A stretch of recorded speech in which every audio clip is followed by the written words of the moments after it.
Okay, hello everybody. I hope you enjoyed the 3 uploads I did the other day. This is more of a general chat to introduce some of the things that I'm going to be talking about soon, and just to mention some of the comments and feedback I had on the previous vlogs. So, I've been looking at the April ingress charts for quite a few countries, and the countries are showing up with a lot of action are the UK, USA, Mexico, Greece, and Afghanistan. Also to a degree Israel and Syria, which we would kind of expect because there's already a lot of argy-bargy going on in those areas. So I think it'll be interesting to look at those in a lot more detail. I'll definitely be talking about the UK in relation to the election or the selection, Prince Charles, and of course we have a selection going on in the United States as well, so we'll see how that goes. I was just thinking about this whole thing about democracy because in the UK we had 2 major by-elections. When I say major in respect of huge conservative majorities were overturned into Labour majorities of, say, Wellingborough was about 18,000, and there was another constituency as well with a hefty conservative majority from the last election in 2019, and these were overturned. But the big takeaway was the turnout was incredibly low. Only about 35% of people turning out, which, it's good and bad. I mean, on one hand, it shows that people at least aren't buying into this fake 2-party system, but it's not leading to change because people aren't voting for the smaller parties because, if the smaller party is Reform, Richard Tice can't really be trusted either because he's right in about one issue and the rest he's all wrong about as well. But they're always telling you about how wonderful this democracy is and how we're the envy of the world because we have it and people fought and died for democracy, blah, blah, blah. And then you think about it. Imagine if Burger King in the UK had this fantastic new burger and it was telling you how incredibly popular it was and it was the envy of the world. But whenever you went past a Burger King, they were like, no demand for these burgers. And you find out, well, there's 6 of these burgers. They all taste terrible and they're all really poor for your health. And that's the state of politics we have in the UK at the moment. Now, I wanted to comment on the whole Putin thing with Navalny because a couple of my subscribers very rightly pointed out that this guy is not even a major player. It wouldn't even be worth Putin's while to have him topped while in prison. Yeah, I can remember someone else who was topped while he was in prison or hung himself at a crucial time when the guards weren't looking and all the cameras were off. I wonder who he was. J.E. anyone? Yeah, this tends to happen. So this guy, obviously, the West are making a big hubba-lubba, as Gemma O'Doherty likes to say these days, about it. And it's nothing. It's the same mode. Do you remember, obviously you guys in the UK will remember the Skripal murder, where this former Soviet spy stroke double agent who'd been exchanged on a prisoner swap from Russia and brought to the UK had an attempted murder with his daughter through something called Novichok. And again, this is like some boomer dude buying lottery tickets and going home to his exotic cats. So they had some sort of fancy cat. Do you think Putin was really, he's got a huge, massive country to run. He's got a lot going on. There's other kind of axes he's got to grind, I'm sure. I don't think he was losing weight about this guy Skripal in Salisbury, but we were led to believe that he'd sent these 2 agents with this exotic cocktail called Novichok in order to wipe out the Skripal. And it hadn't obviously succeeded because him and his daughter survived. But so many questions about that story. And just the same as the Litvinenko guy who was murdered by polonium-210, they also say by Putin or at Putin's behest.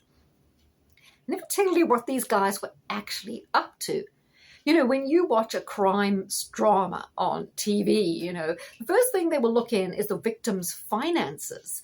Were there any financial problems? What were his dealings? They look into his most recent transactions or where he's been, what's been going on in his life to find out why he was murdered. But they never kind of do that with these people. It's always, well, Putin murdered them. Nothing to see here. Let's analyze the details. But I remember the whole Skripal thing.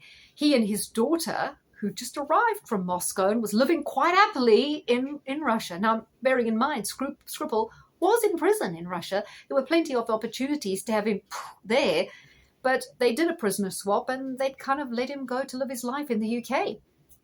So his daughter was living quite happily in Moscow, flies over to visit the next day, at 9 o'clock, I think, they both turned their phone off at exactly the same time. And then they took a trip to put flowers on her mother's grave, and then they kind of went off the radar.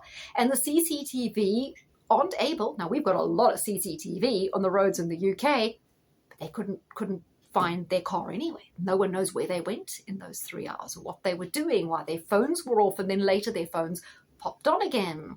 And the so-called perps had arrived at the Salisbury train station, I think about 11:30-ish, definitely long after 9. And then they were supposed to have made the trip to the Scripples' house to put Novichok on the door handle, but it was a close, like a, end of terrace close thing. No one had seen them doing this, and there was no evidence the Scripples ever returned to that house. So when did they get contaminated with the Novichok? There was also plenty of stories about that. 1 minute it was like so deadly, so lethal, that even after months, a small bit of the powder, which they claimed had been found all over Salisbury, and they'd have to spray the whole thing down. It could kill you. It was so deadly. But somehow, one theory was they'd been sprayed in the face with it, but they'd survived. And someone had given them mouth-to-mouth, but she'd survived. So just so many contradictions, which, of course, the press wouldn't be looking at all, because that's not their job. Their job is repeaters, not look into things. The same with Litvinenko. They said he went to the Millennium Hotel. It's in Mayfair, London. He met with some guy, was it Andrei Lugavoy, and another guy, I can't remember his name, Trepashkin, was it? I can't remember his name. And that was where they put this polonium-210, this exotic kind of radioactive substance, in his tea. But when they tested the other locations he had been that morning before, like the sushi bar in Piccadilly, there was polonium found there. So if they poisoned him later on at tea at the Grosvenor Hotel, was it the Millennium Hotel? I can't remember. Why was there traces of this kind of polonium-210 at several other places, including a security company we had been that morning, the sushi bar? We had met with an Italian guy whose supposed bio didn't match with the actual bio when they researched him. So there's always another story when it comes to these things, and it's worth looking into a little bit more, because it turns out to be quite interesting. So and I also noted that there's an article, James Dellingpole had highlighted it, some doofus in the Daily Telegraph said they've got to get rid of Putin, and afterwards Russians have to learn not to elect these bellicose sort of types. I think he might have said a bellicose dictator or bellicose personality. Imagine people saying African leaders must learn not to vote for these tyrants and these corrupt politicians. You just wouldn't heard of what right do they have to tell Russians who they should vote for? Should they vote for these lovely but tame, totally controlled politicians like the Macrons and the Trudeaus, who will smile and look totally sappy and wussy as they lie to your face, and, it's tyranny with a smile, an Aquafresh smile, and a gentle little demeanour. I don't know. That's the mainstream media for you. There were also a main article in the Daily Mail saying that Putin has got these nukes aimed at London, Paris, and Berlin, and if he loses in Ukraine, he'll unleash those. They don't tell you Israel have the same thing. It's called the Samson option. Look it up. For years, they've said that should they ever go down or be attacked where they are no longer viable as a country, there are either nukes at the various embassies in these big European towns or nukes aimed at them. So, another example of they're kind of telling you the truth, but about the wrong country. Interesting. Joe Rogan and Andrew Tate both had the same agent that got their starts in Big Brother, and the other guy in the wrestling or world fighting, whatever, federation fighting. Interesting point. I was also looking into Russell Brand's agent, and I found something interesting, but I don't remember it as of now.